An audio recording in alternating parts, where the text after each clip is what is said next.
Hi and hello, welcome to the channel. Dhronavikaash. இப்போ சேனலில் பார்க்குறது kinematics of machinery subject exam வரப்போகுது. Sound ரெகுலேஷனுக்கு கெரி ரெகுலேஷனுக்கு இருந்தாலுமே எந்த கேஓஎம் இருந்தாலுமே இது நம்ம சொல்லப்படுறது வந்து அவங்களுக்கு கண்டிப்பாக சூட்டபிள் ஆகும். 70 மட்டும் இல்லை, 13 ரெகுலேஷன் அடுத்த வர இயர்ஸ்க்கு இருந்தாலும் கேஓஎம் பொறுத்த வரைக்கும் இல்லை ஒன்று தான். இப்போ ஆன்லைன் எக்ஸாம் நடந்துட்டு இருக்கேன் யூனிவர்சிட்டியில். இப்போ 4 விதமானது பார்க்க போகிறோம். இப்போ ஃபஸ்ட்டு பார்த்தீங்கன்னா கேஓஎம் எந்த புக் சூட் ஆகும். இந்த புக்கில் புக்கில் வந்து கண்டிப்பாக ஒரு 70 to 80% ஆஃப் கொஸ்டின் வரும். சில சமயம் 100% கொஸ்டின் கூட இந்த புக்கில் வந்து வரும். அடுத்து A3 ஷீட் வந்து எப்படி யூஸ் பண்ணணும், அப்படி A3 ஷீட் கண்டிப்பாக யூஸ் பண்ணுமான்னு பார்க்க போகிறோம். அப்படி யூஸ் பண்ணோம் அப்படின்னா நம்பர் ஆஃப் பேஜஸ் எப்படி எழுதுறது, கவுண்ட் ஆகுமா ஆகாது. எனக்கு முன்னாடி சொல்லியிருக்காங்க கிராஃப் ஷீட்ஸ் இதெல்லாம் இருந்தால் கவுண்ட் பண்ண தேவைன்னு இருக்காங்க. என்னென்ன வந்து வேணால் பார்க்கலாம். இந்த பெஸ்ட் புக்குன்றதை நம்ம கடைசியாக பார்க்கலாம். ஃபஸ்ட்டு A3 ஷீட்ஸை பற்றி பார்க்கலாம்.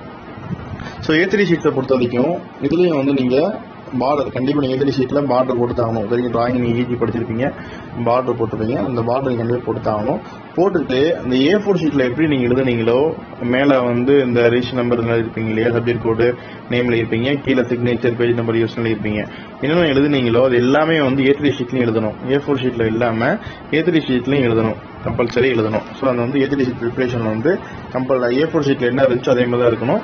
பேக் சைடு யூஸ் பண்ணிக்கலாம். நீங்கள் A3 ஷீட்டை பேக் சைடு யூஸ் பண்ணிக்கலாம். இல்லை உங்களுக்கு வந்து டிராயிங்கோட குவாலிட்டி குறையுது அப்படின்னா நீங்கள் வந்து A3 ஷீட்டு தனியாக யூஸ் பண்ணி ஒரு ஷீட்டை யூஸ் பண்ணிக்கிங்க, பிரச்சனை இல்லை. இங்கே A3 sheet back side use பண்ணிங்கன்னா ஒரே ஷீட்லேயே முடிஞ்சிடும்.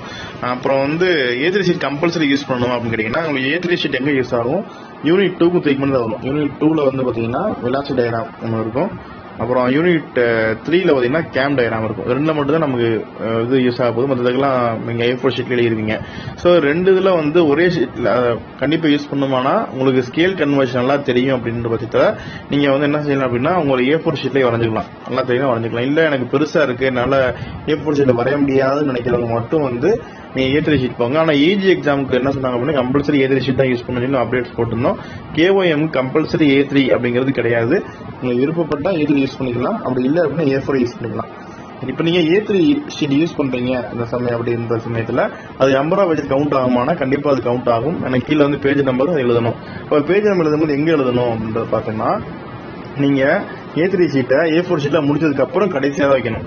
இப்போ நீங்கள் எக்ஸாம்பிளுக்கு ஒரு 15 ஷீட் எழுதிருக்கீங்க அப்படின்னா இந்த A3 ஷீட்டை யூஸ் பண்ணி ஒரு பக்கம் எழுதிங்கன்னா 16 வரும், 2 பக்கம் எழுதிங்கன்னா 17 வரும். ஸோ நீங்கள் 16 and 17 ஒரு ஷீட் எடுத்தீங்கன்னா 2 பக்கம் இருக்கும் இல்லையா, 16 17 தான் போடணும். இடையில வைக்கக்கூடாது. ஷீட்டை வந்து A3 ஷீட் முடிஞ்சதுக்கு அப்புறம் கடைசியாக தான் வைக்கணும். அதனால் நீங்கள் இடையில எங்கேயும் பேஜ் நம்பர் தப்பாக எதுவும் போட்டுறீங்க. பேஜ் நம்பர் ஃபில்அப் பண்ணி கடைசியாக ஃபில்அப் பண்ணுங்கள். ஃபில்அப் பண்ணிட்டு நீங்கள் வரும்போது நீங்கள் எத்தனை பேஜ் எழுதுறீங்களோ அதுக்கப்புறம் கடைசியாக 16 17 பேஜில் நீங்கள் வச்சுக்கோங்க. இதான் வந்து நார்மல் ப்ரொசீஜர். புரிஞ்சுக்க நினைக்கிறேன். எல்லா பேஜும் முடிச்சதுக்கப்புறம் A3 ஷீட்டை கடைசியாக வைங்க. எப்போது மாதிரி பஞ்ச் பண்ணி இந்த A3 ஷீட்டை மடக்கி வச்சுருங்க. மடக்குனீங்க A4 சைஸ் வந்துடும். மடக்கி நீங்கள் அதை உள்ளே வச்சுருங்க. இந்த இதில் உங்களுக்கு கன்ஃபியூஷனில் நினைக்கிறேன். A3 ஷீட் யூஸ் பண்ணால் நம்பர் ஆஃப் பேஜஸ் எப்படி யூஸ் பண்ணணும்போது நம்பர் ஆஃப் பேஜஸ் யூஸ் இல்லை எப்படி நம்ம எழுதலாம் அப்படின்னா எக்ஸாம்பிளுக்கு முன்னாடி சொன்ன மாதிரி 15 பேஜஸ் நீங்கள் யூஸ் பண்ணியிருக்கீங்க. 16 and 17 பேஜ் வந்து நீங்கள் என்ன செய்யுங்கன்னா A3 ஷீட் யூஸ் பண்ணியிருக்கீங்க. கடைசியாக நீங்கள் டேக் பண்ணி வைக்கிறீங்க. இப்போ நீங்கள் நம்பர் ஆஃப் பேஜஸ் டேட்டா 17 அப்படின்னு எழுதிடலாம். இது ஒரு மெத்தடு. இதில் தான் தப்பு கிடையாது. சப்போஸ் நீங்கள் வந்து டிஃப்ரென்ஸ் காமிக்கணும், 2 பேஜ் நீங்கள் A3 ஷீட்டில் யூஸ் பண்ணியிருக்கீங்க அப்படின்ற சமயத்தில் நீங்கள் 15+2 அப்படின்னு நீங்கள் போட்டிங்கன்னா கண்டிப்பாக எக்ஸாமினருக்கு ஈஸியாக தெரியும். நீங்கள் வேர்ட்ஸ் எழுதும்போது 17 பேஜில் இருங்க. வேர்ட்ஸ் எழுதும்போது 17 பேஜஸ்ல இருங்க. அந்த இதில் நம்பர் எழுதும்போது 15+2 = 17 நீங்கள் போட்டிங்கன்னா இந்த 2ங்கிறது தனியாக தெரியும். நீங்கள் A3 ஷீட் தான் இதை யூஸ் பண்ணியிருக்கீங்கன்னு தெரியும். அதனால் என்னன்னா வேல்யூஷன் பண்ணும்போது ஒருவேளை அந்த ஷீட் மிஸ் ஆனால் கூட உங்களுக்கு கண்டுபிடிக்க ஈஸியாக இருக்கும். இல்லை மொட்டையாக 17 போட்டிங்கன்னா A4 ஷீட் தான் மிஸ் ஆகிருக்கும்னு நினச்சி ஒரு கன்ஃபியூஷன் வரும். அந்த கன்ஃபியூஷன் இடம் கொடுக்காம நீங்கள் இந்த மாதிரி 15+2 அப்படின்றத போட்டிங்கன்னா ஈஸியாக இருக்கும். மேக்ஸிமம் உங்களுக்கு A4 ஷீட்டில் யூஸ் பண்ண மாதிரி A4 ஷீட்டில் யூஸ் பண்ணுங்க. A3 ஷீட் யூஸ் பண்ணி பெரிய ஷீட்டாக இருக்கும்.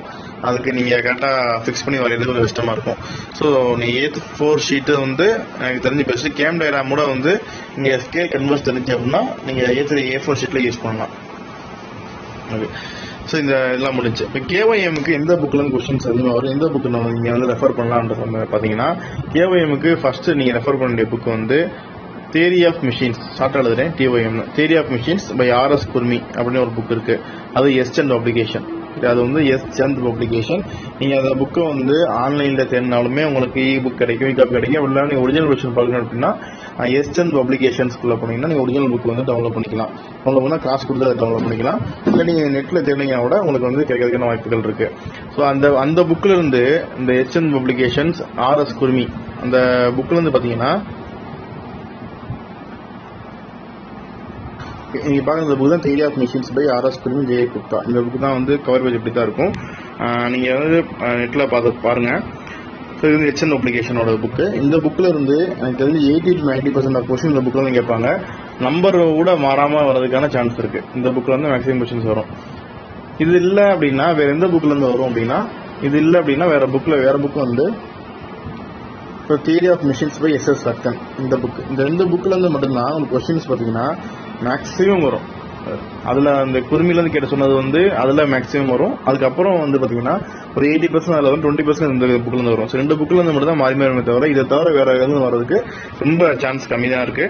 ஸோ இது வந்து டாடா மெக்கானிக்கல் அப்ளிகேஷன், ஃபர்ஸ்ட் வந்து ஆர்எஸ் குருமி HN அப்ளிகேஷன்.